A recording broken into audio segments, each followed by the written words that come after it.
खम्मा गणी हुकुम। आप जुड़े हुए हैं राजस्थान के सबसे बड़े Dainik Navjyoti digital news network से। हमारे साथ देखिए जोधपुर की खास खबरें। जी हां, समाचार वही जो आप देखना चाहें।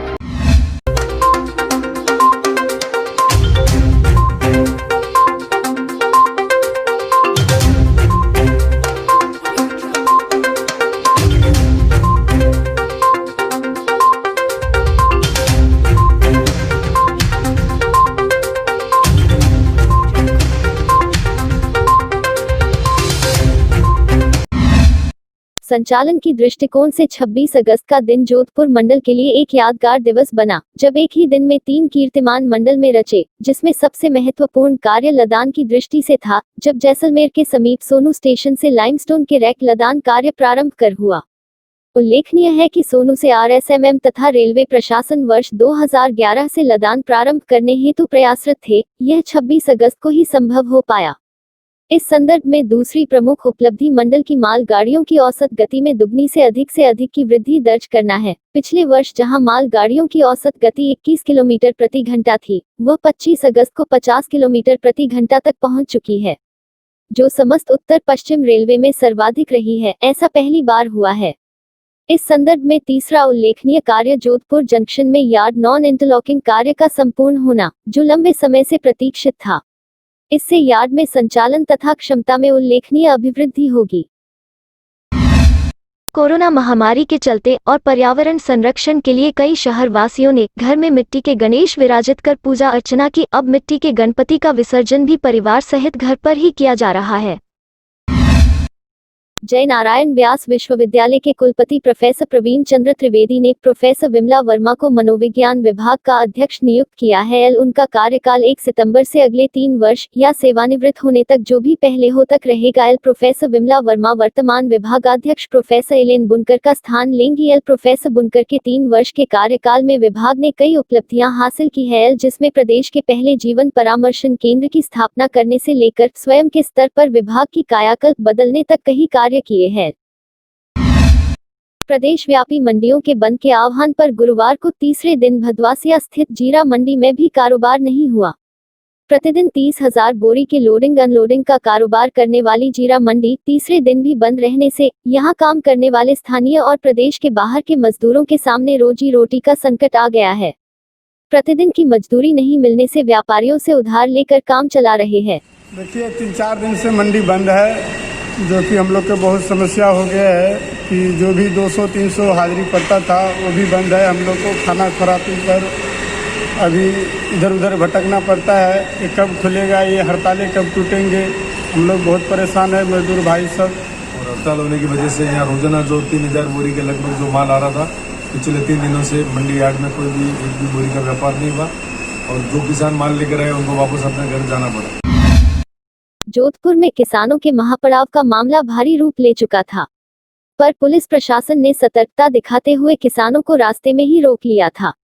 इसी उठापटक के बीच भारतीय जनता पार्टी के एक प्रतिनिधिमंडल ने आज कलेक्टर से भेंट की और उन्हें अपनी मांगों का ज्ञापन सौंपा। ओसिया से पूर्व विधायक भैराराम सियोल ने कहा कि किसान परेशान हैं, उनकी मांगों को माना जाना चाहिए।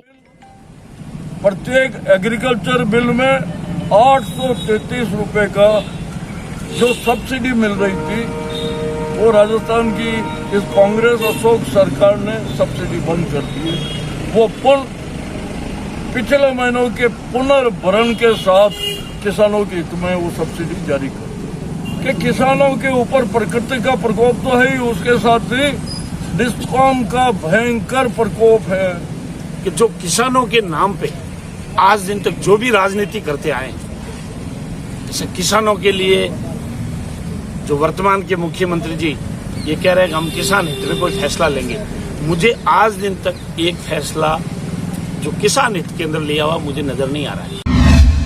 तेजी से चल रहे कोरोना संक्रमण के बीच राजस्थान में गहलोत सरकार ने एक बड़ा फैसला लिया है। राज्य में अब 7 सितंबर से सभी धार्मिक स्थल खोल दिए जाएंगे। मुख्यमंत्री अशोक गहलोत के साथ कोरोना को लेकर हुई मीटिंग में यह फैसला लिया गया। मंदिर में प्रवेश को लेकर दिशा निर्देश भी जारी किए गए हैं। मंदिरों में दर्शन करते वक्त मास्क लगाना और सोशल डिस्टेंसिंग अनिवार्य किया गया है। मंदिर में प्रवेश को लेकर नियम के अनुसार सभी श्रद्धालुओं को मास्क लगाना अनिवार्य होगा और सोशल डिस्टेंसिंग के साथ भगवान का दर्शन करना होगा। समय समय पर सभी धार्मिक स्थलों को सैनिटाइज भी किया जाएगा। इसके अलावा जिले के कलेक्टर और एसपी बड़े धार्मिक स्थलों का दौरा का इंतजाम का जायजा लेंगे। सरकार के इस निर्णय को देखते हुए नवज्योति ने जोधपुर के प्रसिद्ध बैरी गंगा महादेव मंदिर का जायजा लेने के साथ पुजारी सुरेश ओझा से की बातचीत। 7 सितंबर से मंदिर खोलने वाले तो भक्तों को आने जाने के लिए तकलीफ नहीं होगी, दर्शन भी होगा। नहीं तो इधर आने जाने वाला दर्शन भी नहीं कर सकते, आते ही नहीं है लोग। और जब से ऑर्डर हुआ, जब से ये मंदिर बंद है, लोगों को कहा हुआ है मास्क लगा के आना है, बगैर मास्क अंदर आने नहीं देते हैं। और जगह एक